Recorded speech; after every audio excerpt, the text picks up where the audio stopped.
Ukraine की जंग की आंच उसके पड़ोसी देश मोल्दोवा तक को जलाती दिख रही है। मोल्दोवा के रूस के कंट्रोल वाले इलाके में 2 जबरदस्त धमाके होने की खबर है। एक दिन पहले भी इसी इलाके की राजधानी में स्टेट सिक्योरिटी मिनिस्ट्री की बिल्डिंग में कई विस्फोट हुए थे, जिसकी अब सामने आई तस्वीरों में धमाके के बाद का मंजर नजर आया।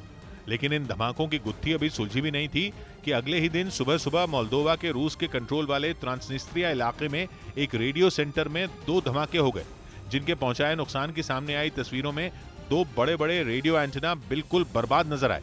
उनका कचूमा निकला दिखा। मोल्दोवा 1991 तक सोवियत संघ का हिस्सा था और धमाके में नष्ट हुए रेडियो एंटेना भी सोवियत संघ के जमाने के थे। बताया गया कि दोनों रेडियो एंटेना मोल्दोवा के ट्रांसनिस्ट्रिया इलाके में रूस के रेडियो स्टेशन का प्रसारण करते थे। धमाके में रेडियो एंटेना तो नहीं बचे, लेकिन राहत की बात यह रही कि विस्फोटों से किसी इंसान को कोई चोट नहीं आई।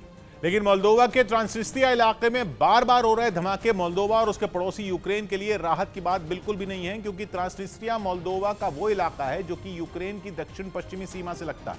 कहने को तो ट्रांसनिस्ट्रिया मोल्दोवा का हिस्सा है, लेकिन वहां की कहानी भी कुछ कुछ यूक्रेन के डॉनबास जैसी ही है। ट्रांसनिस्ट्रिया में भी अलगाववादियों का कब्जा है, वो भी 1992 से, और उन अलगाववादियों के सिर पर रूस का हाथ है। मोल्दोवा सोवियत संघ के टूटने के बाद उससे अलग देश बन गया, लेकिन फिर भी ट्रांसनिस्ट्रिया में तभी से रूस की सेना तैनात है। अब यूक्रेन को यह डर है कि रूस ट्रांसनिस्ट्रिया को भी उस पर हमले करने के लिए लॉन्च पैड के तौर पर इस्तेमाल कर सकता है, क्योंकि रूस के करीब 1500 सैनिक ट्रांसनिस्ट्रिया में मौजूद हैं, जिन्हें वो शांति दूत कहता है। लेकिन यूक्रेन को शक है कि रूस इनके जरिए ट्रांसनिस्ट्रिया से यूक्रेन पर हमला बोल सकता है। इतना ही नहीं, पिछले हफ्ते रूस के एक बड़े सैन्य अधिकारी ने तो यह तक कहा था कि रूस के यूक्रेन पर हमले के प्लान में पूरे के पूरे दक्षिणी यूक्रेन पर कब्जा करने का प्लान भी शामिल है, ताकि दक्षिणी यूक्रेन से ट्रांसनिस्ट्रिया तक जमीन का रास्ता खुल सके और रूस वहां घुस सके। इस बीच यूक्रेन को मोल्दोवा से जोड़ने वाले पुल को धमाके में उड़ा दिया गया। इस पुल के एक तरफ है यूक्रेन का ओडेसा शहर और दूसरी तरफ है मोल्दोवा।